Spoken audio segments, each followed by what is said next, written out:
Hello students, nutrition in animal की अगली step में आज हम सीखेंगे प्रोसेस होती है हमारी डाइजेशन। तो डाइजेशन की प्रोसेस जो होती है वो हमारे स्टमक में शुरू होती है। जो हमारा स्टमक होता है वो जे शेप्ड होता है, जैसे आपका इंग्लिश का जे होता है ना, हमारा स्टमक जो होता है कुछ इस तरीके का जे शेप का होता है। और हमारे जो स्टमक होता है, जैसे कि हमने कल की क्लास में पढ़ा कि जैसे हमने फूड को गल्प करा तो हमारा ईजोफेगस से होता हुआ वो हमारा स्टमक जो था वो जो हमारा फूड था, हमारे ईजोफेगस से होता हुआ हमारा फूड हमारे स्टमक में आ गया। अब क्या होता है कि जो हमारी फूड पाइप होती है, ऑब्वियसली हम जब उसमें कुछ भी गल्प कर रहे हैं तो हमारी फूड पाइप में एक्सपेंशन और कॉन्ट्रैक्शन होता है। आप इमेजिन कीजिए आपकी फूड पाइप को। कई बार आपको लगता है कि आपने कुछ ऐसा खा लिया जो गले में फंस गया, तो हम पानी पी लेते हैं और वो हमारा जो फूड अगर स्टक हुआ है, अगर ऐसा हमें फील हो रहा है तो वो नीचे चले जाता है। तो जो ये हमारी फूड पाइप की मूवमेंट होती है, ये एक्सपेंड और हल्का सा कॉन्ट्रैक्ट होती है, इसे हम पैरास्टल्टिक मूवमेंट बोलते हैं। ठीक, तो अब क्या हुआ, जैसे कि हमने फूड को अच्छे से च्यू कर लिया और हमारा फूड जो था हमारे स्टमक में चला गया। अब हमारा जो स्टमक होता है उसके अंदर स्टमक की वॉल्स में हमारे कुछ गैस्ट्रिक जूसेस होते हैं। ये गैस्ट्रिक जूसेस जो हैं, हमारा जो खाना हमने खाया है उसको डाइजेस्ट करने में बहुत इम्पॉर्टेंट रोल प्ले करते हैं। ये जो डाइजेस्टिव हमारे जूसेस होते हैं या हमारे ये जो डाइजेस्टिव हम बोले सब्सटेंसेस होते हैं, इनको हम क्या बोलते हैं? एक तो होता है हाइड्रोक्लोरिक एसिड, एक होता है एंजाइम पेप्सिन और एक होता है हमारा म्यूकस। ध्यान से सुनिएगा, देखिए, एक होता है हाइड्रोक्लोरिक एसिड, एक होता है पेप्सिन और एक होता है म्यूकस। देखिए, हमारा जो स्टमक है उसको कुदरत ने काम दिया है, उसके अंदर से खुद से ही हाइड्रोक्लोरिक एसिड सेक्रेट होता है। ये हाइड्रोक्लोरिक एसिड हमारे खाने को डाइजेस्ट करने में मदद करता है। आप अपने केमिस्ट्री के एसिड बेसिस में पढ़ चुके हो कि जितने भी एसिड होते हैं वो टेस्ट में खट्टे होते हैं। अब हम जैसे कि जो हम इंडियन लोग हैं, हम लोग नॉर्मली ज़्यादा स्पाइसी फूड खाना पसंद करते हैं, या कई बार हम बहुत ज़्यादा तला वाला खाना खा लेते हैं। जब हमने वो तला भुना या बहुत ज़्यादा स्पाइसी खाना खा लिया, या बहुत ज़्यादा आपने अचार खा लिया, इस तरह से कुछ ऐसा खाना खा लिया जिसके अंदर जो स्पाइसी ज़्यादा था, तो जैसे ही वो आपके स्टमक में गया, आपके स्टमक ने उसको डाइजेस्ट करने की प्रोसेस को शुरू करा। जब स्टमक ने उसको डाइजेस्ट करने की प्रोसेस को शुरू करा तो हाइड्रोक्लोरिक एसिड को सेक्रेट करना शुरू करा। अब वो फूड ऑलरेडी स्पाइसी था और हमारा स्टमक उसको और डाइजेस्ट कर रहा है, तो वो और ज़्यादा एसिड को सेक्रेट करता है। अब ये जो एसिड होता है ऑब्वियसली खट्टा होता है, आपको पता है, और आप इतने सारे केमिस्ट्री के सारी चीज़ें पढ़ चुके हैं और आपको पता है एसिडिक बहुत ज़्यादा एसिड बनने लगे तो हमें खट्टे डकारे भी आने लगती हैं, और बहुत ज़्यादा एसिड हमारी बॉडी के लिए अच्छा नहीं होता। ये हमारे बॉडी के ऑर्गन्स को डैमेज करना शुरू कर देता है। तो यहाँ पर रोल प्ले करता है हमारा म्यूकस। हमारा म्यूकस हमारे स्टमक के अंदर एक लेयर बना देता है। अगर हमारा म्यूकस हमारे स्टमक के अंदर ना होना तो हमारा जो एसिड स्टमक से सेक्रेट हो रहा है वही हमारे सारे बॉडी ऑर्गन्स को ख़राब कर देगा। तो कुदरत ने क्या किया, म्यूकस दे दिया। तो म्यूकस क्या करता है, हमारे स्टमक के अंदर चारों तरफ एक लेयर बना देता है, एक जैसे दीवार बना देता है म्यूकस की, पतली सी, ठीक है, एक लिक्विड होता है ये हमारा। तो म्यूकस वो दीवार बना देता है और हाइड्रोक्लोरिक एसिड उस दीवार के अंदर अपना काम करता है। आई मेरी बात समझ? तो ये म्यूकस का ये रोल होता है, हमारे स्टमक को डैमेज होने से बचाता है। अब जो हमारा पेप्सिन होता है वो क्या करता है, डाइजेशन की प्रोसेस को शुरू करता है। जब हम फूड खाते हैं तो फूड में हमारे बहुत सारे इंग्रेडिएंट होते हैं, जैसे हमने कार्ब्स लिए, प्रोटीन्स लिए, मिनरल्स लिए। तो जो पेप्सिन है वो प्रोटीन को हमारे स्मॉलर मॉलिक्यूल्स मिलाकर डाइजेस्ट करने की शुरुआत करता है। अब क्या होता है, इसके साथ साथ हमारे कुछ गैस्ट्रिक जूसेस होते हैं। ये जो हमारा एंजाइम पेप्सिन है ये प्रोटीन को पूरी तरीके से डाइजेस्ट करने में मदद करता है, क्योंकि हमारे शरीर के जो टिश्यू होते हैं उन्हें रिपेयर के लिए प्रोटीन चाहिए, और प्रोटीन अगर हमारे शरीर को अच्छे से मिल जाएगा, हमारे बॉडी में अच्छे से डाइजेस्ट होकर उसके इंग्रेडिएंट्स डिज़ोल्व होकर ब्लड में आ जाएंगे, तो आप देखेंगे कि जो हमारा शरीर है उसके टिश्यूज़ जो हैं वो बहुत तेज़ी से रिपेयर होंगे, और जो टूट फूट है वो बहुत तेज़ी से ठीक होती रहेगी और आपको थकान भी फील नहीं होगी। तो ये काम करने में मदद करता है हमारा पेप्सिन। तो जो ये पेप्सिन होता है हमारा, इस तरीके से हमारे खाने के जो हमने खाना खाया है उसमें जो प्रोटीन है उसको डाइजेस्ट करने में मदद करेगा। अब ये अपना काम शुरू कर देते हैं।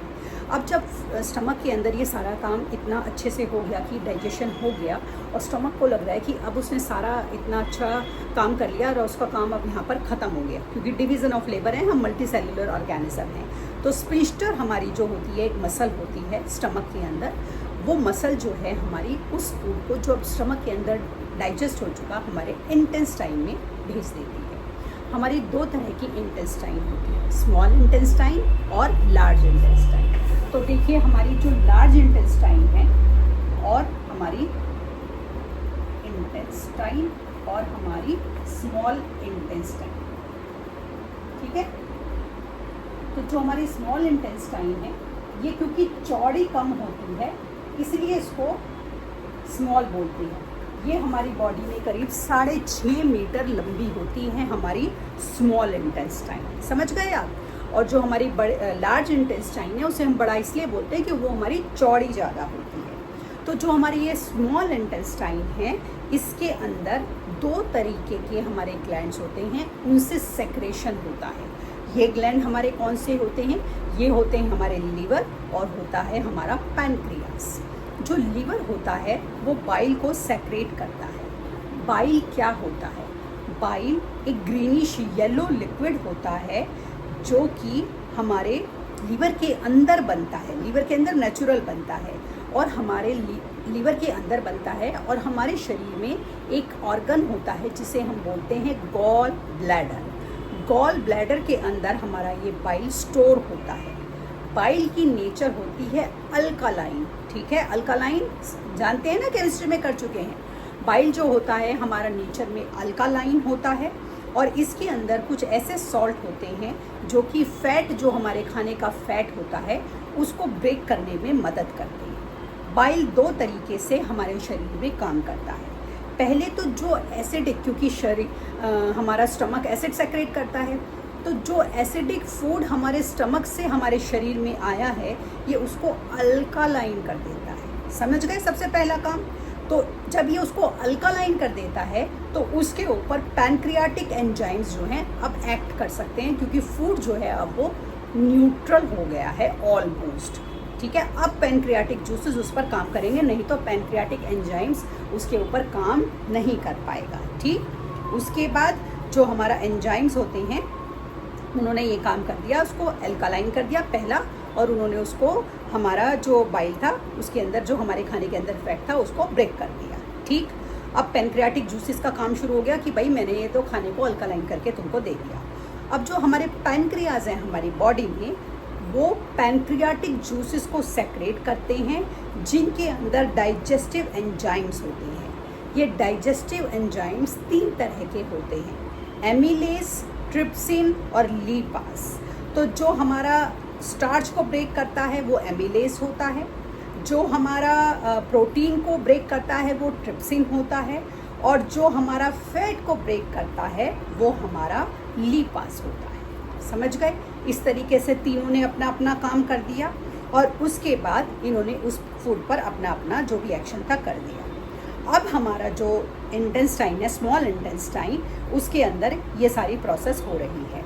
अब जो हमारा खाना था जिसके अंदर बहुत सारी कॉम्प्लेक्सिटीज़ थी, अब वो खाना जो था हमारा एक डिज़ोल्व फॉर्म में आ गया और एक सिंपल सोल्यूबल ऑलमोस्ट फॉर्म में आ गया, जो कि अब जिसमें ग्लूकोज हो गया और जो प्रोटीन था वो ब्रेक होकर अमीनो एसिड की फॉर्म में आ गया और फैट हमारा फैटी एसिड की फॉर्म में आ गया, और इस तरीके से हमारा जो खाना था वो इतना सिंपलर फॉर्म में आ गया। अब जो हमारा बॉडी में एक हमारे बायोलॉजिकल कैटलिस्ट होते हैं, बायोलॉजिकल कैटलिस्ट जो कि इस डाइजेशन की प्रोसेस को और बेहतर करने का काम करते हैं, उन्हें हम बोलते हैं एंजाइम्स। अब उनका काम शुरू होता है।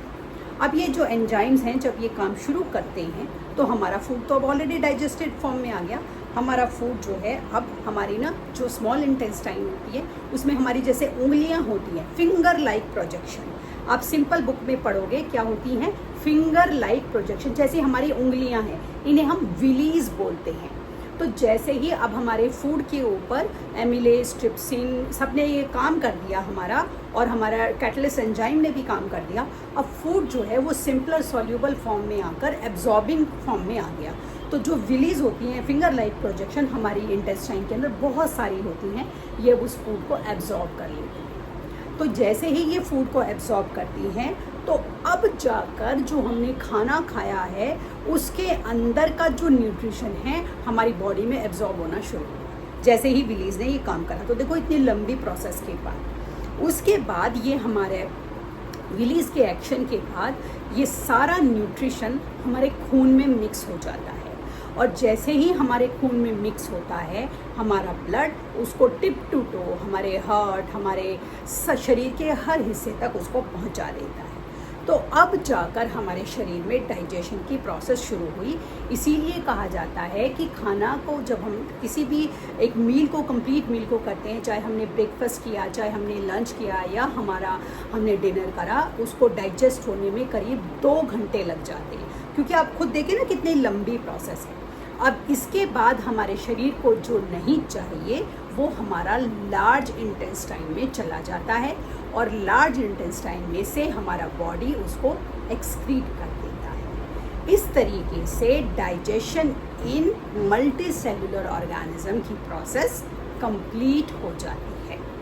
ठीक, आगे का टॉपिक कल की क्लास में करेंगे, तब तक के लिए शुभ रात्रि।